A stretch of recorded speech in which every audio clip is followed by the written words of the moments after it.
Few recent mysteries have inspired more debate than the bizarre 2013 death of Elisa Lam, who was filmed acting strangely by surveillance footage in an elevator at Los Angeles' Cecil Hotel before her nude body was found inside a water tank on the hotel's roof. The exact circumstances surrounding Lam's death remain unknown, but it's far from the only strange mystery to take place at a hotel or motel. No matter how luxurious they may be, hotels can still be ominous places, and they have been home to their fair share of unsolved murders, mysterious disappearances, and unexplained paranormal events. 10. The murder of Corporal Mooma Ridings dead on bed from 1927 to 31. Mooma Ridings worked as a physical therapist at the Warm Springs Infantile Paralysis Foundation in Georgia. During that time, one of her patients was Franklin Delano Roosevelt, who was seeking treatment for polio and reportedly considered Ridings to be his favorite nurse. Over a decade later, President Roosevelt was leading the country through World War II and Ridings was serving as a corporal in the Women's Army Corps, WAC. On August 29, 1943, the 32-year-old Ridings was stationed at Camp Atterbury in Edinburgh, Indiana. She went on leave that afternoon and traveled to Indianapolis to check into the Claypool Hotel, where she reportedly had a date scheduled. At approximately 8 p.m. that evening, a housekeeper entered Ridings's hotel room and was shocked to find the corporal's half-nude body on the bed. Ridings had been beaten and mutilated with a broken whiskey bottle. Since only 46 cents were found in the room, which wouldn't have covered Ridings's hotel bill, robbery was the presumed motive. The case took a strange turn when a bellboy reported delivering ice to Ridings's room 3 hours before she was found. He claimed to have seen a dark-haired woman dressed entirely in black sitting on the bed when Ridings answered the door. Even though the Army worked in conjunction with the Indianapolis police on the case, the mysterious woman in black could not be identified, and the notorious WAC murder was never solved. 9. The disappearance of Claudia Kirschhoch in May 2000. Claudia Kirschhoch worked as an assistant editor for Frommer's Travel Guides in New York. She was scheduled to participate in a travel junket in Cuba and flew to Jamaica for the first part of the trip. However, the junket soon learned that they would be denied entry into Cuba, and since all flights back to New York were booked for the next several days, Kirschhoch and another writer were rerouted to stay at the beach's resort in Negril. The other writer managed to book herself onto a flight back home on May 27, but Kirschhoch decided to stay behind a little while longer. The last confirmed sighting of Kirschhoch was by a lifeguard, who saw her walking along the beach with a portable radio later that day. When Kirschhoch didn't return home the following week, her parents became concerned and contacted the resort. The staff checked her room and found most of her possessions still inside, including her passport. The only unaccounted for possessions were her portable radio and the clothes she was seen wearing on the beach. During her time at the resort, Kirschhoch had become friendly with a bartender named Anthony Grant. He wound up calling in sick the day after Kirschhoch disappeared and did not return to work for 4 days. Authorities investigated Grant and found a strand of Kirschhoch's hair in the back of his car, and a search dog also detected her scent from his trunk. In spite of this seemingly incriminating evidence, authorities claim they do not actually consider Grant a suspect in Kirschhoch's disappearance, and she has still never been found. 8. The Biltmore Hotel hauntings. Biltmore. During the 1920s, Thomas Fatty Walsh was a notable underworld figure from New York who ran most of his operations out of Florida. He was a frequent guest at the Biltmore Hotel in Coral Gables and often ran a speakeasy and casino out of his 13th floor suite. On March 4, 1929, Fatty got into a fight with the hotel manager, Eddie Wilson, who pulled out a gun and shot Fatty to death in the middle of the casino. Wilson was never charged with the murder, and corrupt law enforcement officials allegedly helped him escape to Cuba. The Biltmore Hotel still exists in Coral Gables today and is recognized as a historic landmark. However, perhaps because his murder went unpunished, the ghost of Fatty Walsh is believed to haunt the establishment. Over the years, there have been numerous incidents where the hotel's elevator has taken guests to the 13th floor for unexplained reasons. Since Fatty Walsh was known as a ladies' man, his ghost apparently loves to target attractive women. On one occasion, a couple was attempting to ride the elevator to the 4th floor but were taken against their will to the 13th instead. When the woman stepped out, the door slammed shut and the elevator took her male companion back down to the lobby. The woman would report hearing unexplained sounds and smelling cigar smoke in a supposedly empty suite.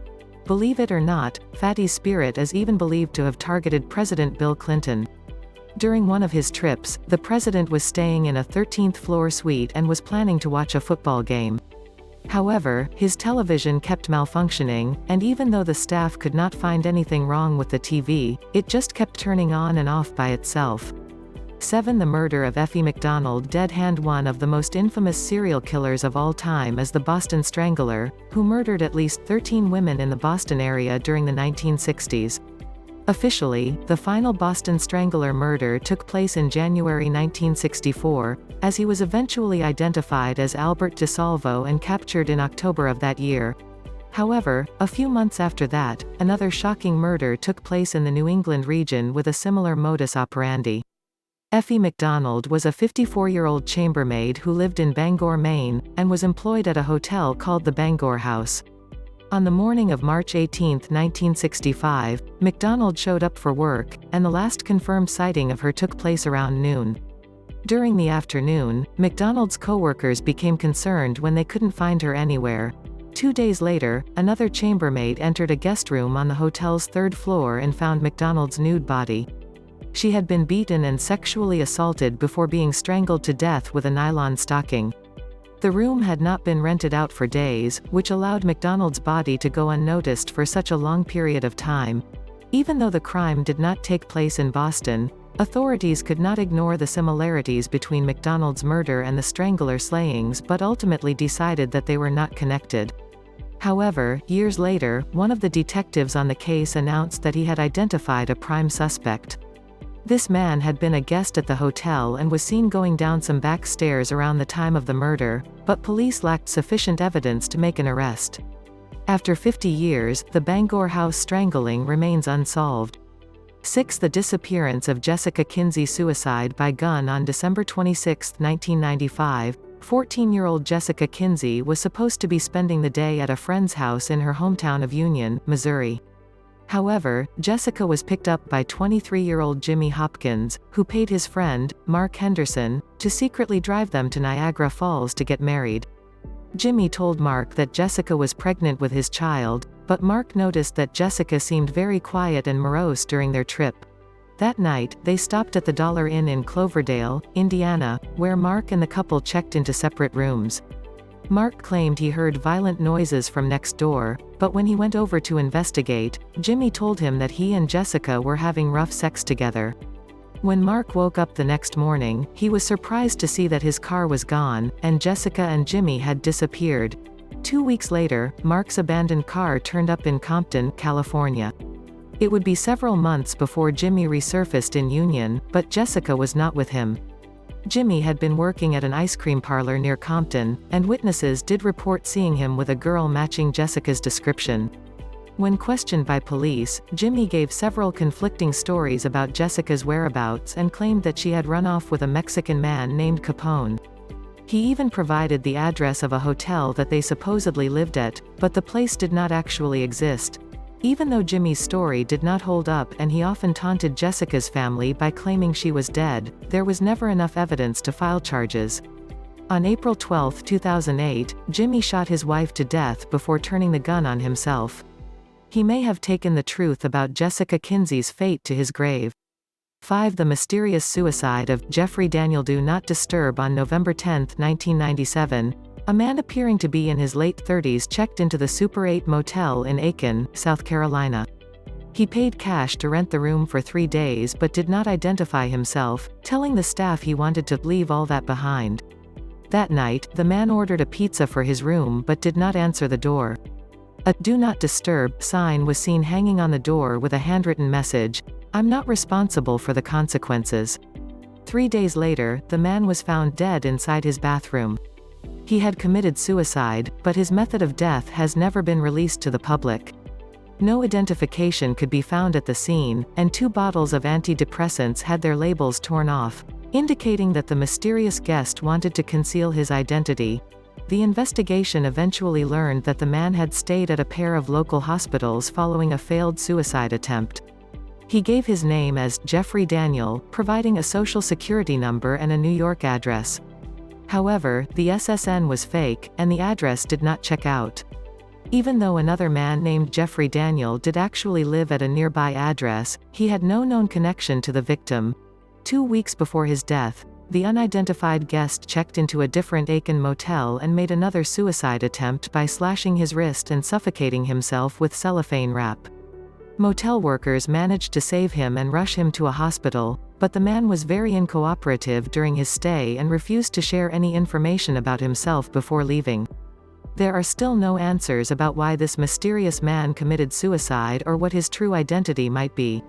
For the disappearance of Cameron Remmer's suitcase of cash on September 29, 2011, 29-year-old Cameron Remmer left his home in Encinitas, California, for a business trip to San Francisco and checked into the Fairmont Hotel. He was planning to remain in the city for a month with hopes of expanding his medical marijuana business. On the evening of October 6, one of Remmer's friends in Arizona received a strange phone call from him. Remmer asked his friend for money to pay for a room, but even though the friend agreed to the request, Remmer suddenly changed his mind and said he found a place to stay. It turned out that Remmer was drinking heavily at the Fairmont that night, and the hotel had asked him to leave. Before he left, Remmer checked in his bags with the hotel and claimed he would return to pick them up later. 3 days later, Remmer did return to the hotel but was incoherent and appeared to be disoriented. In fact, he was wearing a completely different shoe on each foot. Remmer left again without retrieving his bags, and this would be the last confirmed sighting of him. After Remmer was reported missing, his bags were finally opened to reveal over 60 vials of medical marijuana inside, along with $30,000 in cash. Remmer suffered from bipolar disorder, which he required medication to control, but he did not have this medication on him when he disappeared. There have since been numerous unconfirmed sightings of a disheveled Remmer wandering around San Francisco, leading to speculation that he suffered a psychotic break and is now a homeless transient. Or could his disappearance be connected to the large quantity of marijuana and cash he had with him? Until Cameron Remmer is found, his disappearance shall remain a mystery. 3. The Hauntings of Lane, Posada. Yet another ghost hand. In 1932, a 6-acre estate in Santa Fe was converted into La Posada de Santa Fe Resort and Spa, one of the most historic hotels in New Mexico's state capital. The centerpiece of La Posada is a 3-story Victorian mansion known as the Staub House, named after a wealthy family who once owned the property. The mansion was built in 1882 by a prominent resident named Abraham Staub. Abraham and his wife, Julia, were very popular in Santa Fe social circles, and the couple had 7 children. However, when their 8th child died of illness shortly after birth, Julia went into a deep depression. After more unsuccessful pregnancies, Julia became withdrawn and spent the majority of her remaining years in a self-imposed exile in her bedroom, where she passed away on May 14, 1896, at age 52. When the Staub House was converted into a hotel, Julia's former bedroom became room 256, and it is rumored to be haunted by her ghost. The first known sighting occurred in 1979, when an employee cleaning room 256 saw a vision of a well-dressed woman resembling Julia Staub before she abruptly disappeared. There have been numerous sightings of this woman in room 256, along with stories of voices being heard from behind the door when the room is empty. Hotel operators have also reported phone calls going through this room, even though the line is disconnected. The alleged hauntings are not confined to room 256, as there have been sightings of Julia's ghost in the dining room, along with reports of glasses being knocked off the shelves and unexplained gusts of wind blowing out the candles. To this day, La Posada is still considered to be one of the most infamous haunted hotels in the United States. 2. The abduction of Denise Clinton. Kidnapping. In 1965, a couple named Chelsea and Dorothy Reynolds managed the Great Plains Motel in Kansas City, Missouri. On July 7, their 2 grandchildren, 9-year-old Denise Clinton and her younger sister, traveled from Independence to spend the week with them at the motel. At approximately 2:20 a.m. the following morning, Dorothy was awoken by the sound of the bell ringing in the front office. She arrived to find a man asking to rent a room until he suddenly pulled out a gun and ordered her to hand over the money in the register. Dorothy gave the robber $246 before she was forced into the back bedroom. Chelsea and Dorothy were both bound and gagged with tape and heard the robber flee the scene. The couple soon managed to wrest themselves free, but were horrified to find that Denise was gone. Throughout the entire robbery, Denise had remained asleep on a daybed 3 meters, 10 feet, from the office until she was abducted by the perpetrator on his way out the door. The authorities were notified, and a massive manhunt was conducted by both the police and FBI for Denise and her abductor.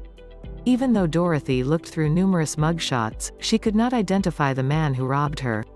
The authorities expected a possible ransom call from the kidnapper, but none ever came. The case remained cold until September 1967, when a set of skeletal remains were found in a forest near Sundance, Wyoming. They were eventually identified as Denise Clinton. To this day, no one knows Denise's cause of death, how long she was alive following her abduction, or why her remains were found such a long distance away. Sadly, the perpetrator of this senseless crime has never been caught.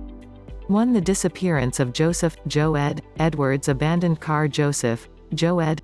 Edwards was a 25-year-old African-American who worked as a porter at the Shamrock Motel in Vidalia, Louisiana. On July 12, 1965, Joe Ed showed up for work at the motel and mysteriously disappeared. That night, the manager of a bowling alley in nearby Faraday reported seeing an unmarked police car pulling over Joe Ed's Buick. Days later, the abandoned Buick was found in the bowling alley parking lot. There were bloodstains inside the vehicle, along with a belt which did not belong to Joe Ed. A tie was also on the steering wheel in the shape of a noose.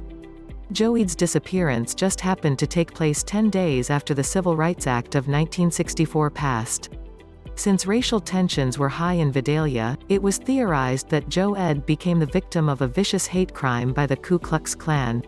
FBI investigators heard many different stories about why Joe Ed was targeted by the KKK. There were unsubstantiated rumors that he might have been pimping out white prostitutes to white customers at the Shamrock. Other rumors held that Joe Ed was murdered for dating a white woman, attempting to kiss a white employee, or being caught with a white female guest in one of the rooms. The most harrowing story was that Joe Ed was hung up inside a barn, where he was tortured and skinned alive before his body was tossed into a river. In 2013, the Department of Justice publicly named 7 suspects whom they believed were responsible for Joe Ed's murder. All 7 men had been members of the Ku Klux Klan, and 4 of them were local police officers. However, since all the suspects are now deceased, the investigation has officially been closed, and the full truth about Joe Ed's disappearance remains a mystery.